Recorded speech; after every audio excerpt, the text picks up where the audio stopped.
One of the things that you said earlier, and I picked up on, and talking about the Oddworld games, I think you said 5 Oddworld games. The quintology was the original idea. Yeah. There were 5 big pieces of a story that would form one overarching epic. Okay. And then Exoddus wasn't necessarily part of that plan. Right. Okay. And then, but what happened was that, and I should say I was very naive about the game business even after the success of Abe's Odyssey.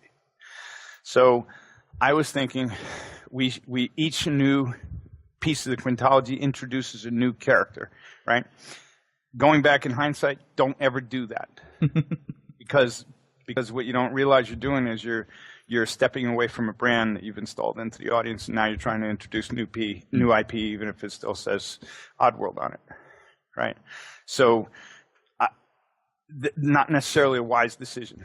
And so I wanted to have each new piece of the quintology would introduce a new character, and by the end there would be 5 characters all working together. And it was a big idea. And what happened was our publisher needed a game in 9 months. And it was basically like, keep a good relationship with a good publisher, GT Interactive at the time, or don't comply. And who knows where you end up. They're a partner. They own almost half the company. Right. So I was convinced, and Sherry convinced me. She's like, look, this is what we got to do. This is the smart thing. This is what they need.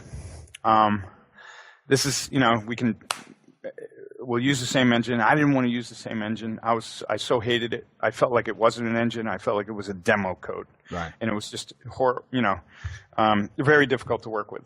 And parts of those reasons are my own, because I kept on changing things so much, But to make Exoddus, it wasn't really part of the quintology, so we called it a bonus game. And that just meant, filling in more of the story between Odysseys.